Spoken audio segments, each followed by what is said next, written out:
Assalamualaikum warahmatullahi wabarakatuh. Kultum pada pagi hari ini bertemakan akal dalam Al-Quran. Akal berasal dari kata akala yaqilu aqlon. Sementara pakar berpendapat bahwa rangkaian ketiga huruf di atas berkisar maknanya pada menghalangi.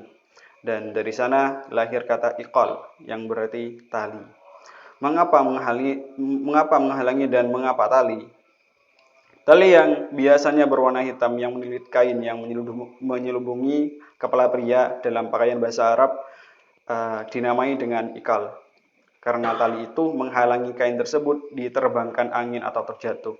Demikian juga tali yang mengikat bintang agar tidak lepas atau kabur. Makna lain yang ditemukan dalam bahasa Arab untuk kata tersebut antara lain. Yang pertama, pemahaman atau ilmu. Dengan pemahaman dan ilmu, seseorang bagaikan memiliki tali yang menghalanginya melakukan kesalahan atau keburukan. Maknanya dalam Quran, sinonim kata aqla adalah annuha yang seakar dengan kata yanha yang berarti melarang. Quran surat Taha ayat 128 dan kata hijr yang berarti kamar yang antara lain berfungsi menghalangi juga. Kedua, menghafal. Siapa yang menghafal bagaikan mengikat pengetahuannya sehingga tidak tercecer atau terlupakan olehnya segala ilmu yang ia dapat. Yang ketiga, benteng atau tempat berlindung. Ataupun juga bisa diartikan sebagai penjara. Tempat-tempat semacam itu menghalangi seorang dari bahaya atau menghalanginya keluar agar tidak mengulangi kejahatannya. Keempat, kehati-hatian.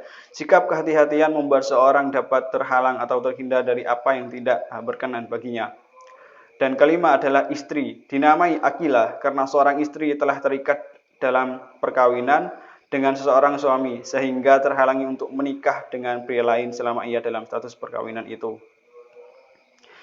Dalam Al-Quran Al-Karim tidak ditemukan kata akalah yang menunjukkan potensi manusiawi itu. Yang ditemukan adalah kata kerjanya dalam bentuk yaqilun dan takilun. Masing-masing muncul dalam Al-Quran sebanyak 24 dan 22 kali.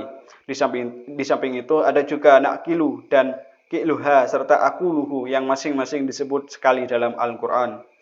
Terolehnya kata akal dan aneka bentuknya dalam jumlah yang sedemikian banyak mengisyaratkan pentingnya peranan akal.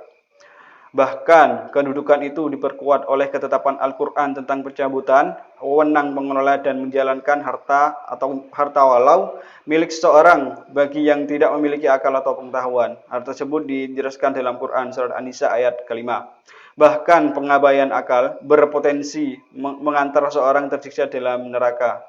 Hal tersebut tercantum dalam Al-Quran surah Al-Mulk ayat ke-11.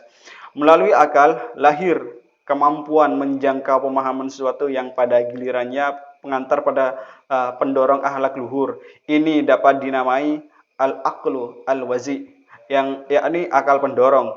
Akal juga digunakan untuk memperhatikan dan menganalisis sesuatu guna mengetahui rahasia-rahasia yang terpendam untuk memperoleh kesimpulan ilmiah dan hikmah yang dapat ditarik dari analisis tersebut. Kerja akal di sini membuat ilmu pengetahuan sekaligus memperoleh hikmah yang mengantar pemiliknya mengetahui dan mengamalkan apa yang diketahuinya. Ini dinamakan al-aqlu al-mudrik, yakni akal penjangkau atau pengetahuan.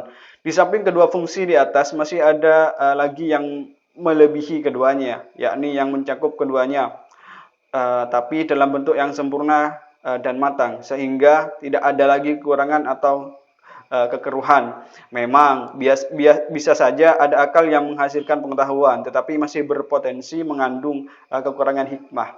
Demikian juga bisa jadi ada hikmah yang dilahirkan oleh mereka yang tidak berpengetahuan. Banyak ayat Al-Quran yang membicarakan ketiga fungsi di atas. Ambillah misal Quran surah Al-Baqarah ayat 165 yang menyatakan sesungguhnya dalam penciptaan langit dan bumi, pergantian malam dan siang, bahtera-bahtera yang berlayar di laut membawa apa yang berguna bagi manusia dan apa yang Allah turunkan dari langit berupa air, lalu dengan air itu dihidupkan atau disuburkan bumi sesudah mati dari keringnya, dan dia sebarkan di bumi itu segala jenis hewan dan pengisaran langit dan awan yang dikendalikan antara langit dan bumi. Pada semua itu sungguh terdapat tanda-tanda bagi kaum yang berakal. Ayat di atas merupakan salah satu dari puluhan ayat yang mengajak untuk menggunakan akal untuk memperhatikan fenomena alam dalam rangka meraih pengetahuan. Firman Allah dalam Quran surah Yusuf ayat 109 yang artinya kami tidak mengutus sebelummu melainkan orang laki-laki yang kami wahyukan kepada mereka di antara penduduk negeri. Maka tidaklah mereka bepergian di muka bumi lalu melihat bagaimana kesudahan orang-orang sebelum mereka, dan sesungguhnya negeri akhirat adalah lebih baik bagi orang-orang yang bertakwa. Maka tidaklah kamu berakal. Ayat di atas merupakan salah satu ayat pemerintah menggunakan akal dengan tujuan mendorong meraih pengetahuan dan hikmah guna menghindari hal-hal buruk di atas. Demikian juga terdapat pada Quran surah Al-Hasyr ayat 14 yang artinya mereka tiada akan menyerang kamu dalam keadaan padu kecuali di dalam kampung-kampung yang berbenteng atau di balik tembok-tembok. Permusuhan antara mereka sangatlah hebat. Engkau mengira mereka bersatu, bedah hati mereka berpecah belah. Itu disebabkan karena sungguhnya mereka adalah kaum yang tidak berakal, yakni tidak menggunakan akalnya untuk meraih pengetahuan dan hikmah. Ada juga ayat-ayat yang berbicara tentang ulul albab atau ar-rasyihun fi al-ilm. Dua istilah itu merujuk kepada orang-orang yang demikian mantap pengetahuan dan pengalaman ilmi dan hikmah yang diraihnya. Mereka itu dinamai orang-orang yang memiliki rusyd. Perhatikan firman Allah dalam Quran surah Al-Hujurat ayat 7 yang artinya, dan ketahuilah oleh kamu bahwa di kalangan kamu ada Rasulullah. Jika seandainya dia menuruti kemauan sebagian kamu yang lemah imannya dalam banyak urusan, tentu kamu benar-benar akan mendapat kesulitan dan kebinasaan. Tetapi Allah telah menjadikan kamu para sahabat Rasulullah tersebut yang setia, cinta kepada keimanan, dan menjadikannya indah dalam hati kamu, serta menjadikan kamu membenci kefakiran, kefasikan, dan kedurhakaan. Mereka itu adalah ar-rasyidin, yakni orang-orang yang mengikuti jalan yang lurus. Untuk meraih hal-hal di atas, maka harus difungsikan dalam konteks memfungsikannya. Al-Quran sebagai menggunakan kata yatafakkarun. Kali lain menggunakan ya'kilun. Kali ketiga memakai yatadabbarun. Selanjutnya yatazakkarun dan lain-lainnya. Semuanya mengarah pada upaya memfungsikan akal guna meraih pengetahuan atau pengetahuan dan hikmah. Bahkan guna meraih ar-rusyd yang menjadikan perahinya dinamakan ulul al-albab atau ar-rasyihun fi al-ilmi, yakni orang-orang yang mantap dalam pengetahuannya.